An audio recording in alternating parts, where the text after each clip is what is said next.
Don Rubén Castillo, presidente del Consejo Nacional de la Empresa Privada. Buenos días, bienvenido. Buenos días, gracias por la invitación. Buen día, Rubén. Dice Melissa que tome té, Rubén, que tome té y que duerma. Té verde. Para resolver sus problemas. Mire usted el personaje que tenemos aquí. Té. Don Rubén Castillo, ayer en la noche fue emitido un comunicado, me imagino que CONEP es parte de ese comunicado también, ¿no? CONEP es parte de la alianza, sí.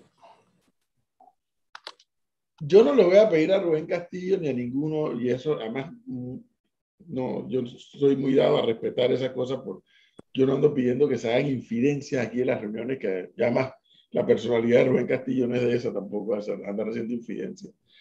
Pero, ¿cómo quedan las comunicaciones del sector productivo o la empresa privada que ha tenido con el presidente, que ha tenido con diversos sectores de la sociedad y este comunicado? O sea, ¿cómo quedan esas comunicaciones ahora? Bueno, vamos a ver, echando un poco para atrás, el presidente de la República nos recibió esta semana, nos señaló que él estaba convencido de que el sector productivo debía participar en el diálogo, que él no era un obstáculo para ello. Aquí hay una teoría en cuanto al concepto de la facilitación y cómo se estructuró la posibilidad de que se generara una mesa única.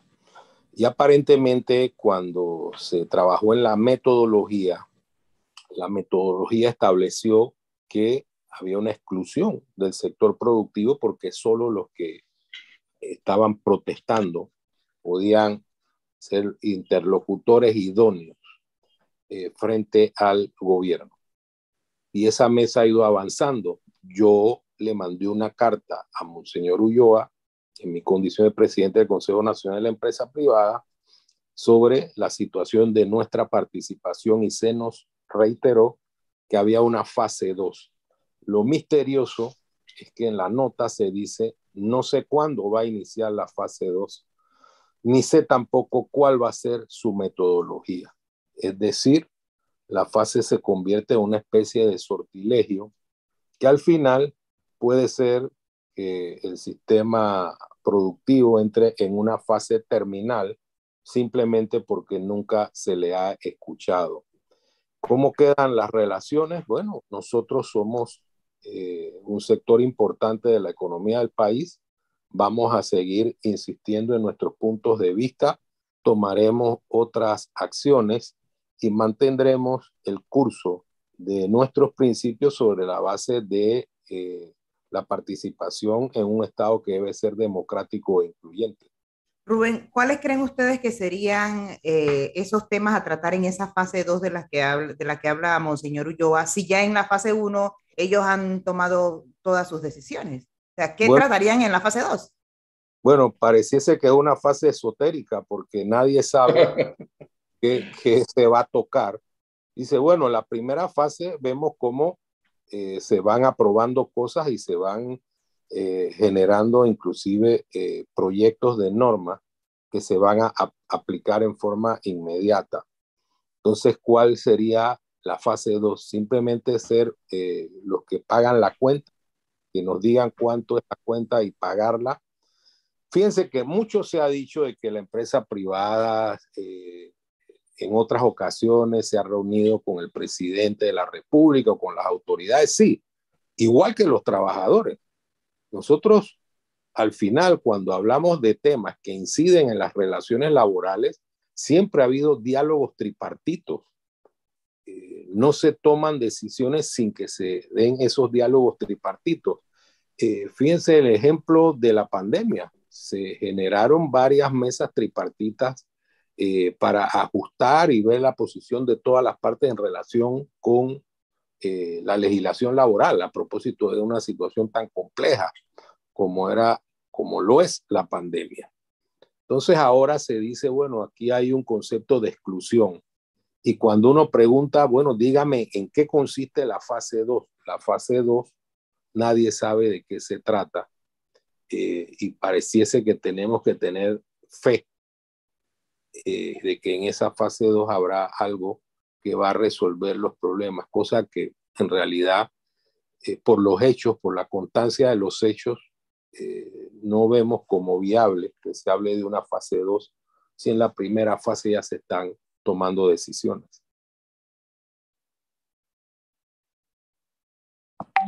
No comprendo cómo sería eso y de hecho, Rubén, es lo que preguntan aquí los oyentes, si el Monseñor Ulloa ha dado luces de qué es lo que va a pasar en esa segunda fase. ¿Quién sabe cuántas fases más vendrán, no? Porque habrá gente que va a quedar insatisfecha. Sí, es que yo repito lo que dice la carta de Monseñor Ulloa, dice, no sabemos cuándo va a ser la fase 2, ni sabemos cuál es la metodología que se va a utilizar. Entonces, como todos comprenderán, si vamos a entrar a un túnel misterioso sin saber las reglas ni saber cuál es el contenido, pero sí sabemos lo que está ocurriendo en la fase 1, nos parece que el planteamiento es totalmente inconveniente y sin sentido. Yo creo que al final el tema se circunscribe a que la metodología que determinó la forma del diálogo fue establecida por los sectores que estaban realizando las actividades de protesta y se aceptó con el objetivo de que hubiera una mesa única. ¿Qué vamos a hacer? Nosotros vamos a aportar ideas, vamos a generar puntos de vista junto con la sociedad para determinar que algunas medidas que se están tomando pueden ser lesivas para el sector productivo y para la sociedad. Yo creo que si insistimos en el concepto de regulación de precios, vamos a tener escasez, vamos a tener situaciones que van a poner en entredicho la estabilidad principalmente de pequeñas, medianas y microempresas. Y eso va a tener un efecto devastador porque en vez de producir empleo, vamos a producir desempleo. Nosotros no podemos decretar, como ya lo he dicho en otras ocasiones, la felicidad a través de una norma jurídica. Tenemos que construir un país productivo, un país que se obsesione con la generación de empleo, un país que no se base simplemente en el otorgamiento de subsidios, un país que genere confianza y que atraiga capitales. Fíjense que en la reunión con el presidente nosotros le dimos una carta y le señalamos con claridad, y voy a leer un par de párrafos. En el ámbito institucional, le decimos en la carta, es menester que el gobierno profundice el combate a la corrupción y desarrolle un modelo más diáfano para que la transparencia sea el eje de la gestión institucional.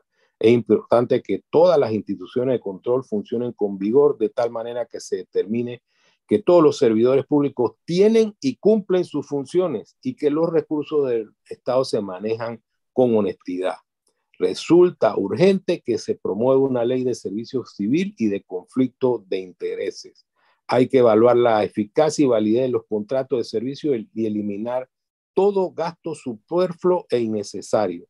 Eliminar las trabas burocráticas y la discrecionalidad excesiva debe ser una tarea urgente. La burocracia frondosa es un predisponente de la corrupción. Es decir, creemos que también hay que hacer un gran acto de contrición, principalmente desde la perspectiva de las autoridades para que haya un cambio que permita que la sociedad entienda que las instituciones funcionan y que el individuo, el ciudadano, está en el centro del interés del Estado. A ver, Rubén Castillo, más allá de ser presidente del Consejo Nacional de la Empresa Privada, en su desempeño profesional, como abogado que es, en el tiempo que lleva, ha lidiado muchas veces con los sectores sindicales de este país. Yo en algún momento abrigué la esperanza, bueno, con la experiencia que tiene Rubén Castillo, de profesional me refiero, de lidiar con contrapartes del sindicato, tal vez eso favorezca la comunicación, pero parece que tampoco ha sido así. No, porque el tema cuando uno genera este espacio de diálogo, primero debe ser incluyente, eso es así, y segundo deben establecerse algunos parámetros. El tiempo del periodo del diálogo debe fijarse. Nosotros no podemos tener un diálogo infinito. En segundo lugar, las formas. cómo nos expresamos en la mesa. Eso es fundamental, es decir, el parámetro del respeto entre las partes. Y además, si es incluyente, no podemos hacer mesas donde haya 30, 40 personas. Debemos establecer una cantidad específica de personas por cada sector. Fíjense que el Código de Trabajo habla de 5 representantes por parte de los trabajadores y 5 por parte de los empleadores. De lo contrario, la mesa se convierte en una especie de torre de Babel. Nadie se entiende, todo el mundo quiere intervenir y no hay una lógica que nos lleve a un resultado positivo. Acá no sabemos cuándo va a terminar. El propio Monseñor nos dice, no me pregunten cuándo comienza la fase 2, yo no lo sé. La legislación laboral cuando habla de negociación dice hay 15 días de conciliación. Después puedes prorrogar por 2 periodos de 10 días y después vienen 20 días entre los cuales se puede declarar la huelga. Acá no, acá es hasta que el infierno se congele. Y eso es peligroso porque mantenemos a la sociedad en vilo.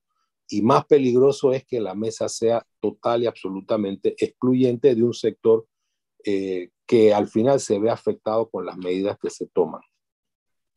Yo le decía a los oyentes hace un momento que si cerramos los ojos y por un segundo decimos todo lo que los dirigentes que están en la mesa, los dirigentes de los manifestantes que están en la mesa dicen contra la empresa privada, asumamos por un segundo que es verdad todo, todos los improperios, toda la descripción de hechos, asumamos que tienen la razón en todo. Y nuevamente, asumamos por otro segundo que todos los señalamientos que el sector productivo o la empresa privada le quisiera hacer a la dirigencia de los manifestantes tienen razón en todo. Rubén Castillo siente que eso inhabilita la posibilidad de conversar. No, nosotros tenemos como panameños que estar destinados a llegar a acuerdos. No podemos tener un país en confrontación. Y por eso, antes de la crisis, estábamos planteando como con un gran diálogo nacional con los temas que nos son comunes. Si el tema es establecer un parámetro de acoso y derribo, de lograr que la sociedad sea invivible, entonces no estamos pensando en Panamá. Nosotros podemos escuchar esos discursos y decir, bueno, al final aquí hay una visión maniquea. ¿Qué significa eso? Hay gente que dice, acá estamos los buenos y acá están los malos. Los de acá queman en el infierno. Los de acá no tenemos pecados que expiar. Y además se basa en generalizaciones. Todo un sector es malo. Todos ellos están abusando de la sociedad. Entonces, al final, eso desde el punto de vista práctico y real no puede ser cierto, pero como no hay la posibilidad de contradecir, simplemente ese festín de frases vanas e irracionalidades se transmite y se potencia a través inclusive de medios de comunicación del Estado. ¿Qué duda cabe que habrá empresarios que cometen actos irregulares? ¿Qué duda cabe que habrá trabajadores, abogados, periodistas, todas las profesiones podrían tener personas que están realizando actos delictivos? Eso puede ocurrir. Y por eso postulamos que el país debe tener un sistema de justicia vigoroso que lleve a ese tipo de personas a cumplir con las penas que le corresponden luego de un juicio justo. Decir que la sociedad está dividida entre los buenos y los malos, de verdad que es una caricaturización de lo que es la realidad social. Inclusive, independientemente de esa cantidad de descalificaciones que se expresan cotidianamente, el sector empresarial siempre ha estado, a través de sus gremios, siempre ha tenido la intención de sentarse a conversar en cualquier circunstancia, porque pensamos que el diálogo es el que puede generar soluciones efectivas para el país. Luego del comunicado anoche del sector productivo, don Rubén Castillo, ¿qué debemos esperar entonces? Que siento que estamos como... Hay una ganancia. El país está abierto. La carretera interamericana está fluida, las calles, hay un par de escaramuzas y me mandan algo de San Miguelito, Punta Pacífica, pero ahora en un ratito regresan a su puesto. Llevamos 2 o 3 días y el país está tranquilo. Dicho sea de paso, para efectos del gobierno, ellos consideran que ese es parte del triunfo del gobierno, que el país está normalizando, que no ha habido muertos, que no ha habido represión brutal. Ellos consideran que eso es un triunfo. Podría ser, pero al final, ¿qué? Bueno, al final van a haber normas que se van a producir y entonces la fase 2 se convertirá en una especie de fase terminal para un sector de la sociedad, hablando en términos médicos. Fíjense, y yo pongo ejemplos, ¿no? Vamos a poner ejemplos de esto que está ocurriendo. Hoy hay de lo más elemental, el papel higiénico. El papel higiénico que consume el 40 y tanto% de la población, puede ser que en un momento vaya a escasear, puede ocurrir, porque quienes lo importan dicen, yo no tengo certeza de cuál va a ser el precio, entonces no lo voy a importar hasta tener certeza del precio, que no lo va a fijar el mercado, sino que lo va a fijar el Estado. Eso por un lado. Dice, bueno, pero es que el Estado va a subsidiar la diferencia, el Estado va a pagar. El Estado somos todos. Ese subsidio tiene que surgir de préstamos. Al final, a un pequeño o mediano productor le dice así, te vamos a pagar. ¿Cuándo? Ese Si es no el agravante. Si no Ese se es le el agravante. oportunamente, ese pequeño y mediano productor no va a poder resistir financieramente y los empleos que genera se van a ir diluyendo porque él no va a tener el músculo para poder esperar a que el Estado pague. O sea, son situaciones reales que deben entenderse con claridad. Bueno, entonces, como siempre, a esperar, pues. Sí, bueno, Increíble.